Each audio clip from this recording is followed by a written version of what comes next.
এই আপুটার কথা শুনে সত্যিই খুব কষ্ট লাগবে, কিন্তু কথাগুলো বাস্তব ছিল। শুনে যান। অ্যাকচুয়ালি আমার ব্রেকআপ হয়েছে যে 10-15 দিনই হয়েছে। আমি জানি না সে এটা দেখবে কি না, বাট আমি তাকে ভালোবাসি, প্রচুর ভালোবাসি।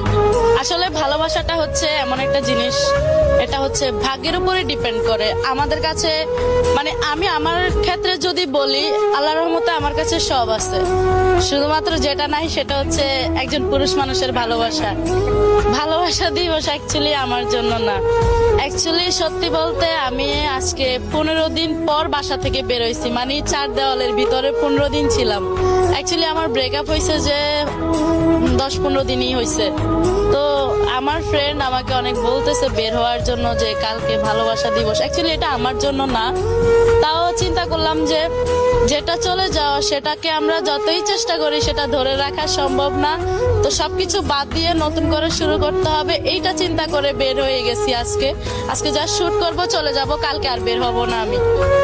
তার জন্য আসলে আমার কোনো মেসেজ নেই, কারণ সে যদি আমাকে ফিল করতো বা ভালোবাসতো তাহলে সে আমার খুব বাজাও না। এটা আমরা তো আর একজনের জন্য ক্যারিয়ার শেষ করে দিতে পারবো না। আমাদের সামর্থ্য আছে, আমরা কাউকে ভালোবাসতে পারি, ভালোবাসবো, কিন্তু যদি সে সেটা না বুঝে, সে যদি থাকতে না চায়, তাকে হাজার রকমের বোঝানোর পরেও তাকে রাখা সম্ভব না। আমি তার উদ্দেশ্যে একটা কথাই বলতে চাই, সে যদি এই ভিডিওটা দেখে থাকে, তাকে বলতে চাই যে সে শুধু আমাকে ছেড়ে যায় নাই, আমাকে পুরো ভেঙে চলে গেছে, যেটা জোড়া লাগানো আমার সাধ্যের বাহিরে। কারণ সে সবসময় আমার পাশে ছিল, সবসময় আমাকে সাপোর্ট করেছে। ইভেন আমি যখন ডিপ্রেশনে প্যানিক অ্যাটাক করছি আজ থেকে 8 দিন আগে, প্যানিক অ্যাটাক করা অবস্থায় সে আমার পাশে ছিল।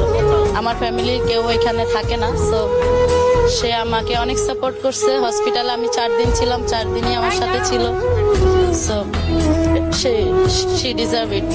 আর সবজনকেই ভালোবাসবো, আর ওই একজনকে না পেলে অভিযোগ তো থাকবে।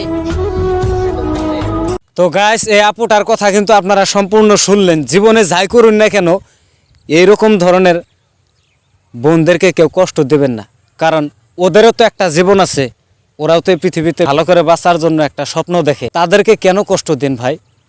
তো ওই আপুটার কথা শুনে দেখেন আমার কত একটা খারাপ লাগতেছে, আমি কল্পনাও করতে পারতেছি না আর কি।